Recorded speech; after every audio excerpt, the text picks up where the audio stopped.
मित्रांनो, तुम्ही मागच्या स्टोरीमध्ये वाचलात की कसे मी आंटीला रात्रभर अनुभवलो होतो आणि सकाळी 8ला घरी येऊन झोपलो होतो आणि 10 वाजले होते. घरातले सर्व आपल्या कामाला निघून गेले होते. घरी मी आणि माझी आजी दोघेच होतो. मग साधारण 10 वाजून 15 मिनिटांनी माझी चुलत वहिनी म्हणजे चुलत भावाची बायको घरी आली. आमचे घर एकाच शहरात असले तरी एकमेकांच्या घरापासून थोडं लांब आहे, म्हणून आमचे क्वचित येणं जाणं होत असे. मग मी झोपेत होतो. वहिनी केव्हा आली मला कळलेच नाही. वहिनी आणि आजी गप्पा मारत हॉलमध्ये बसले होते आणि मी बेडरूममध्ये झोपलो होतो. मित्रांनो, मी तुम्हाला थोडे वहिनीबद्दल सांगतो. माझ्या चुलत वहिनीचे नाव शुभा आहे आणि तिचे वय 39 आहे. शुभा अर्चना आंटीपेक्षा 2 वर्ष मोठी होती. तरी माझ्या चुलत भावाची बायको असल्याने मी तिला वहिनीच म्हणत होतो. माझी वहिनी सावळी पण नव्हती आणि जास्त गोरी पण नव्हती, पण शरीरयष्टी सांगायचे झाले तर म्हाताऱ्याचा पण भावना दाटून येईन अशी होती. 34, 30, 42 तिला पाहून सेम बॉलिवूड अभिनेत्री हुमा केरेश्री वाटत होती. मग झाले असे की मी झोपून 11ला उठलो आणि थकलो होतो म्हणून आंघोळीला जाण्यासाठी बाहेर आलो, तर हॉलमध्ये वहिनी होती आणि मग मी तिची विचारपूस केली. ती मोठी असल्याने मला टोंट मारत होती. काय भाऊजी, ही वेळ आहे का उठायची? मित्रांनो, मी वहिनीपेक्षा 13 वर्ष लहान असलो तरी वहिनी मला रिस्पेक्टनेच बोलत असे.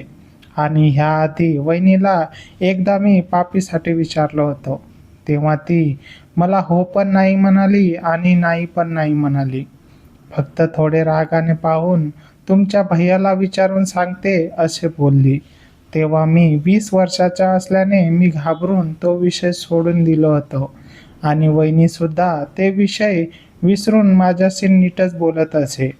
मग मी काही न बोलता आंघोळीला गेलो आणि अंघोळ करून बाहेर आलो. तोवर आजी भाजीसाठी मार्केटला गेली होती. मग मी तयार होऊन बसलो, तर वहिनीने मला चहा विचारला. मी हो म्हणून सांगून हॉलमध्ये बसलो होतो. मग मला तहान लागली म्हणून मी किचनमध्ये गेलो. आत गेले गेले मला समोर वहिनी पाठमोरी उभी दिसली. मी थकलेला असून जेव्हा मागून वहिनीचे 42चे पाहून मी माझा पूर्ण थकान विसरलो. मित्रांनो, त्यावेळी वहिनी ब्लॅक कलरची साडी आणि गोल्डन कलरचा ब्लाऊज घातली होती.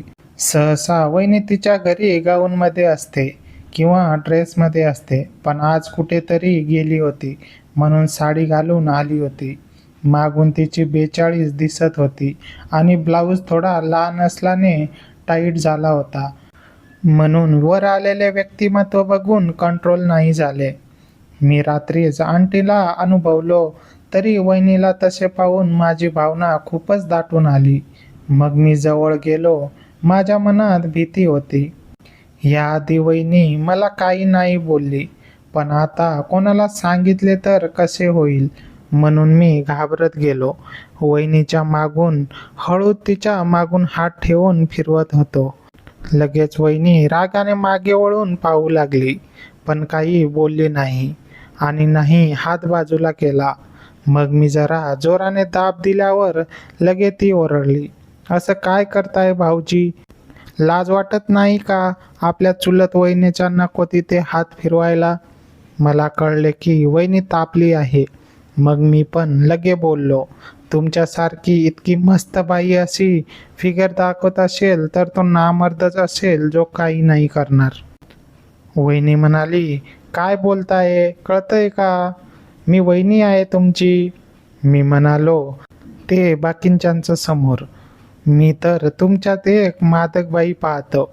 वहिनीने माझ्याकडे रागानं पाहिले, पण तिच्या डोळ्यात एक वेगळीच चमक होती. ती म्हणाली, भाऊजी, हे सगळं चुकीचे आहे. कोणी बघितलं तर काय होईल याचा विचार केलाय का? मी तिच्या आणखी जवळ गेलो आणि म्हणालो, वहिनी, आता घरात कोणी नाहीये. आजीला यायला वेळ लागेल आणि भीती वाटते तर मग तुम्ही मला इतक्यात जवळ का येऊ दिलं? माझे हे शब्द ऐकून ती थोडी गप्प झाली आणि तिने आपली नजर खाली झुकवली. तिच्या त्या सावळ्या रंगावर आता गुलाबी छटा उमटली होती, जी तिच्या सौंदर्याला आणखीच खुलवत होती. किचनमधला तो चहाचा सुगंध आणि वहिनीच्या शरीराचा मादक सुवास यामुळे माझे भान हरपले होते. मी हळूच तिचा हात आपल्या हातात घेतला. तिचा हात थोडा थरथरत होता, पण तिने तो मागे खेचला नाही. मी म्हणालो, "वहिनी, त्या दिवशी तुम्ही भैयाला विचारून सांगते म्हणाला होता, मग विचारलं का?" त्यावर ती हलकेच हसली आणि म्हणाली, "तुम्ही पण ना अगदी लहान मुलासारखे हट्टी आहात. त्या गोष्टीला आता किती दिवस झाले, तरी अजून लक्षात आहे तुमच्या." तिचं असं बोलणं ऐकून माझा आत्मविश्वास वाढला. मी तिला भिंतीला लावून उभा केलं आणि तिच्या डोळ्यात डोळे घालून पाहू लागलो. हुमा कुरेशीसारखी दिसणारी माझी ही वहिनी आज खरोखरच एखाद्या अप्सरेसारखी भासत होती. तिने घातलेल्या त्या काळ्या साडीत तिचं भरलेलं शरीर अधिकच उठून दिसत होतं. वहिनीने हळूच माझ्या खांद्यावर हात ठेवला आणि म्हणाली, "भाऊजी, आज तुम्ही खरंच खूप बदलले आहात. पूर्वीचे ते घाबरट भाऊजी कुठे गेले?" मी हसलो आणि तिच्या कानाजवळ जाऊन हळूच पुटपुटलो, "ते भाऊजी आता मोठे झाले वहिनी, आणि त्यांना आता फक्त तुमची साथ हवी आहे." किचनच्या खिडकीतून येणारा उजेड तिच्या चेहऱ्यावर पडत होता, ज्यामुळे तिचे सौंदर्य अधिकच खुलले होते. तिने एक दीर्घ श्वास घेतला आणि डोळे मिटून घेतले, जणू काही ती सुद्धा या क्षणाची वाट पाहत होती. आमचे नाते आता दीर-वहिनीच्या पलीकडे जाऊन एका वेगळ्या वळणावर आले होते. घराबाहेरच्या जगाचा विसार पडला होता आणि त्या शांत किचनमध्ये फक्त आमच्या श्वासांचा आवाज घुमत होता. वहिनीने डोळे मिटून घेतल्यावर मला समजले की आता तिचा विरोध मावळला आहे. मी तिचा हात घट्ट धरला आणि तिला स्वतःकडे ओढले. ती लाजत म्हणाली, "भाऊजी, चहा उकळतोय. आजी कधीही येईल, सोडा मला." पण तिच्या बोलण्यात आता राग नव्हता, तर एक प्रकारची ओढ होती. मी म्हणालो, "चहा उकळू दे वहिनी. आज मला तुमच्या या रूपाचा चहा पियायचा आहे." माझे हे वाक्य ऐकून तिने हळूच माझ्या छातीवर हात ठेवला आणि मला मागे ढकलण्याचा प्रयत्न केला, पण त्यात ताकद नव्हती. किचनच्या त्या कोपऱ्यात आम्ही दोघेच होतो. वहिनीच्या साडीचा पदर थोडा सरकला होता, ज्यामुळे तिच्या कमरेवरची ती सुबक ठेवणं स्पष्ट दिसत होती. मी हळूच तिच्या कमरेवर हात ठेवला, तशी ती शहारली. तिची त्वचा अगदी मऊ होती. ती हळू आवाजात म्हणाली, "तुम्ही खूप धीट झाला आहात. त्या दिवशी पापी मागताना तर तोंडातून शब्द फुटत नव्हता." मी हसून म्हणालो, "तेव्हा मी लहान होतो वहिनी.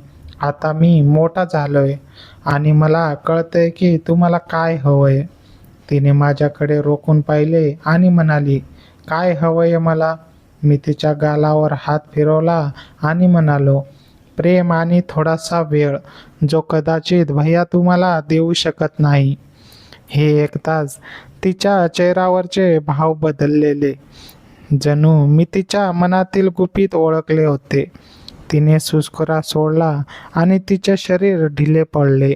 मी तिला मिठीत घेतले, तेव्हा मला तिच्या हृदयाचे ठोके स्पष्ट ऐकू येत होते. तिने आपले डोके माझ्या खांद्यावर ठेवले आणि म्हणाली, "तुम्ही खूप बोलके आहात, पण लक्षात ठेवा, हे आपल्या दोघांशिवाय कोणालाही कळता कामा नये."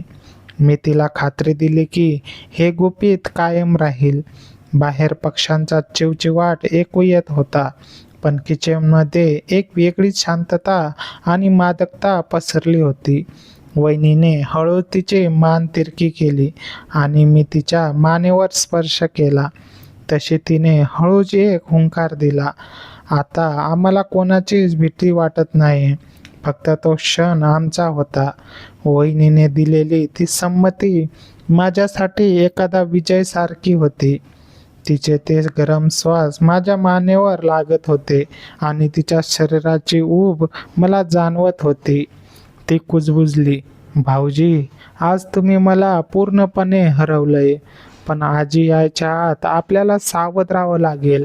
मी तिचा चेहरा हातात घेतला आणि तिच्या डोळ्यात पाहिले. त्या डोळ्यात आता भीती नव्हती, तरी एक अनावर ओढ होती.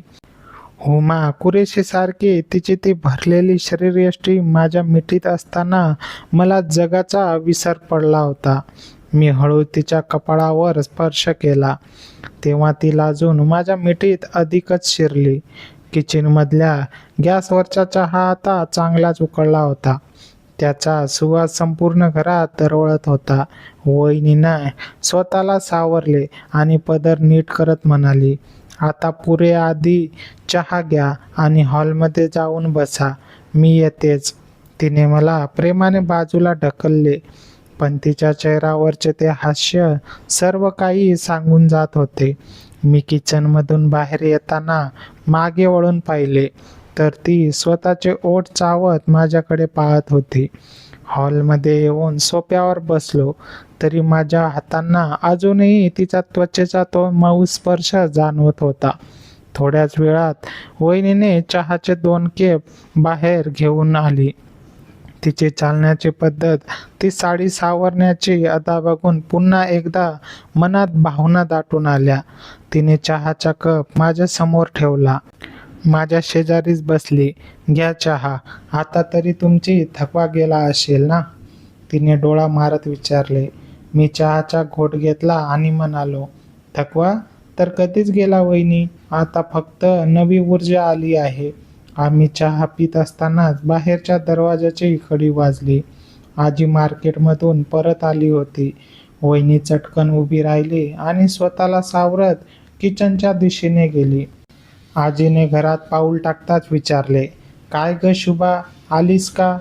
आणि हा आपला चिरंजीव उठला का शेवटी?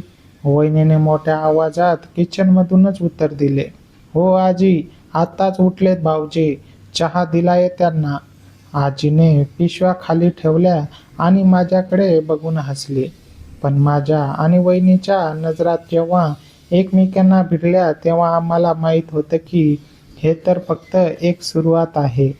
आजी कामात व्यस्त झाल्यावर वहिनीने दुरूनच मला खुन्याने पुन्हा भेटल्याचे आश्वासन दिले, ज्याने माझे हृदय जोरात धडकू लागले.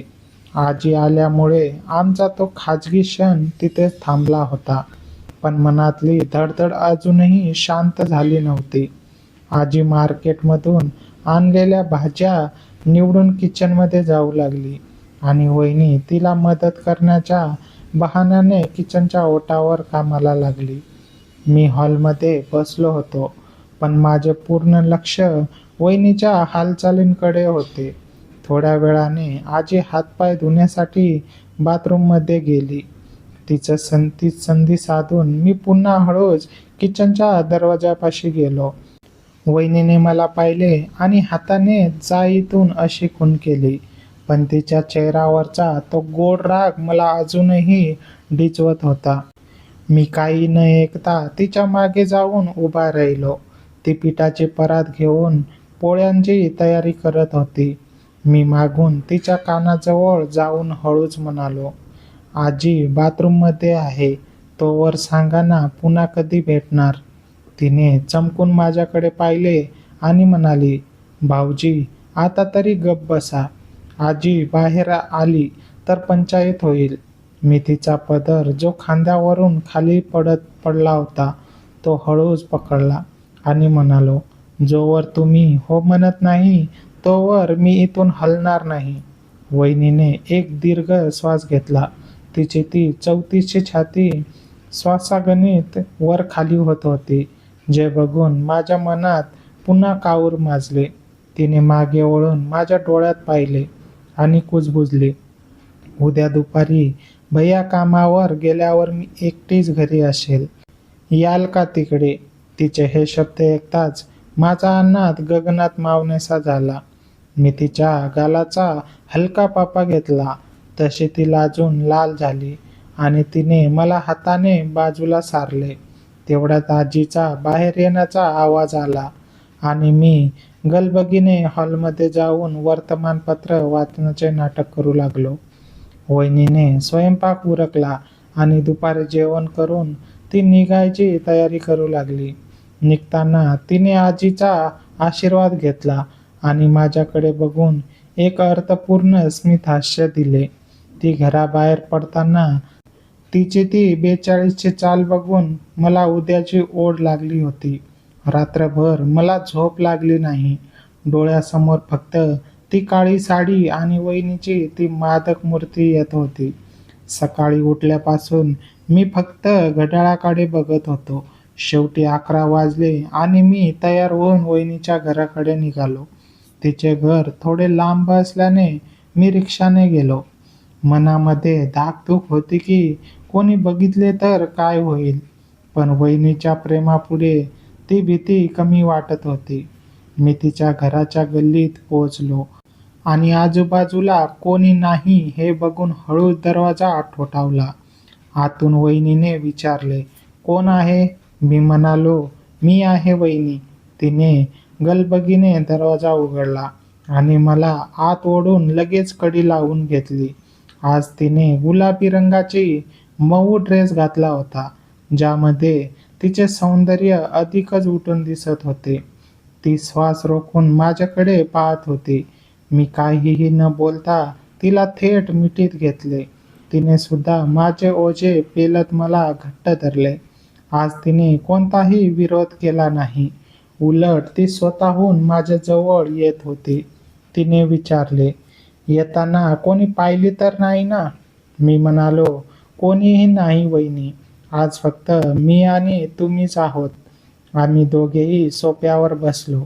घरामध्ये शांतता होती. वहिनीने माझे डोके आपल्या मांडीवर घेतले आणि माझ्या केसातून हात फिरवू लागली. तिने सांगितले की भैया आज रात्री उशिरापर्यंत घरी येणार नाहीत. हे ऐकून तर सोन्याहून पिवळे झाले होते. मी उठून बसलो आणि तिच्या हातांना स्पर्श केला. तिचा तो मऊ स्पर्श आणि घरातील तो सुगंध मला धुंद करत होता. वहिनीच्या डोळ्यात आज एक वेगळीच चमक होती. जणू तिला सुद्धा इतके दिवस याच प्रेमाची ओढ होती. वहिनी उठली आणि दरवाजा बाहेरून बंद केला आणि माझ्या बाजूला येऊन बसल्या. मला आता काय करू काय नको असं झालं. तिने मला मिठी मारली आणि पापी द्यायला लागली. अर्धा पाऊण तास आम्ही हेच करत होतो. वहिनी उठल्या आणि बोलल्या, "तुझ्यासाठी एक सरप्राईज आहे." मी म्हणालो, "आता काय?" मग ती पूर्ण मोकळी झाली. मी त्याचे भरतीर व्यक्तिमत्व पाहून भारावून गेलो. मी म्हणालो, "वहिनी, काय दिसताय तुम्ही." माझी भावना आता खूप दाटून आली होती. वहिनी म्हणाल्या, "आता वेळ नको घालवू." एवढं बोलून त्याने मला उठवलं आणि हात पकडून किचनमध्ये घेऊन गेल्या. किचनमध्ये आधीच सतरंजी तयार होती. मी तिला सतरंजीवर पारलं आणि त्यांचं व्यक्तिमत्व बघू लागलो. वहिनी बोलल्या, "अरे दे ना आता सुंदर वेळेचा अनुभव, का तरसावतोस?"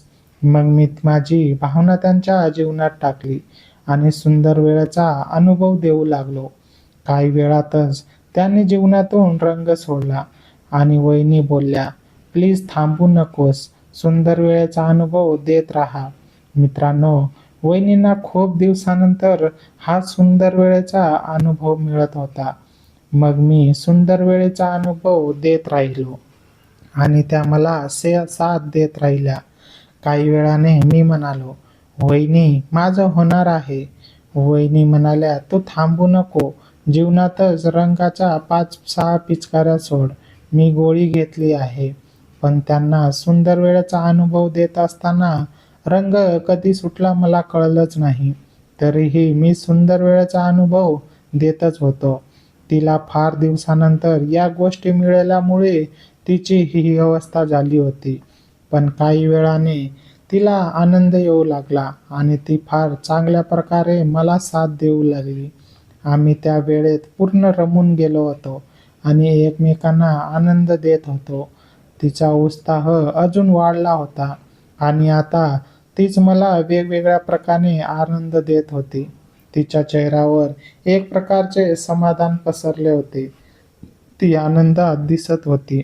तिच्या चेहऱ्यावरचे भाव बदलत हळूहळू तिची पकड मजबूत होत गेली आणि ती शांत झाली. मी इकडे तिचा पूर्ण ताबा घेतला होता आणि हलचल वाढवत होती. काही वेळातच मला स्वर्गात पोचल्यासारखं वाटू लागलं. ते क्षण जवळ येत माझा बांध फुटला आणि मी तिच्या जीवनात आनंदाचे रंग उडू लागलो. मला स्वर्गात तरंगल्यासारखं वाटू लागलं. डोकं एकदम हलकं हलकं वाटू लागलं. मनावरचं दडपण दूर होऊन एक प्रकारचं समाधान आणि सुख वाटत होतं. वहिनीच्या चेहऱ्यावर अनामिक सुख आणि आनंद झळकत होता. ती शांत होऊन स्मित हास्य करत होती. तिने माझ्या केसांवरून प्रेमाने हात फिरवला आणि म्हणाली, "खरंच आज मला तू जीवनातलं अप्रतिम सुख दिलं आहेस. असं सुख आणि समाधान मला आजपर्यंत मिळाला नाही."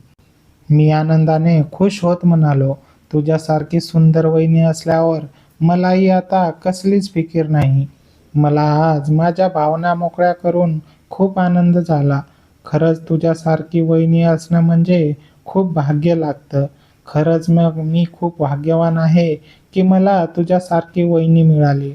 त्यानंतर काही वेळ आम्ही असेच एकमेकांच्या मिठीत शांत पडून होतो. वहिनीच्या चेहऱ्यावरचं ते समाधान पाहून मलाही खूप तृप्त वाटत होतं. तिने हळूच उठून स्वतःला सावरलं आणि म्हणाली, "आता आवरून घे. भैया कधीही फोन करतील." मी हसत हसत कपडे घालत होतो. मनात उद्याच्या भेटीचे विचार रंगवत होतो. पण तेवढ्यात अचानक घराच्या बाहेरच्या दरवाजाची कडी वाजली. आम्ही दोघेही एका क्षणात गोठून गेलो. वहिनीच्या चेहऱ्यावरची लाली उडाली आणि ती घाबरून कुजबुजली. "अरे बापरे, हे तर भैया आले वाटतं. ते तर रात्री येणार होते." माझी तर बोबडीच वळली. आम्ही दोघेही किचनमध्ये सतरंजीवर होतो आणि बाहेरून जोरात दरवाजा ठोठावण्याचा आवाज येत होता. "शुभा, अगं दरवाजा उघड. मी चावी विसरलोय ऑफिसमध्ये." वहिनीने घाईघाईत सतरंजी गुंडाळली आणि मला खुणेनेच मागच्या गॅलरीच्या दिशेला जायला सांगितलं. मी तसाच चोर पावलाने गॅलरीत गेलो आणि तिथल्या एका मोठ्या ड्रमच्या मागे लपलो. वहिनीने स्वतःचे केस नीट केले, चेहऱ्यावरचा घाम पुसला आणि थरथरत्या हातांनी दरवाजा उघडला. बाहेर तिचा नवरा म्हणजे माझा चुलत भाऊ उभा होता. "किती वेळ लावलास दरवाजा उघडायला? आणि तुझा चेहरा इतका लाल का झालाय? खूप घाम आलाय तुला?" त्याने संशयाने विचारलं. वहिनी कशीबशी सावरून म्हणाली, "काही नाही हो, किचनमध्ये काम करत होते ना, म्हणून जरा उशीर झाला आणि गरमी पण खूप होतेय." भैया आत आले आणि थेट सोफ्यावर बसले. मी गॅलरीतून बाहेर पडण्याचा मार्ग शोधत होतो, पण तो गल्लीतला रस्ता खूप रहदारीचा होता. तेवढ्यात भैयांचा आवाज आला, "अगं, आज मला खूप भूक लागलीय. जेवायला काही केलंयस का?" वहिनी किचनमध्ये गेली आणि तिने घाबरतच ताट वाढायला घेतलं.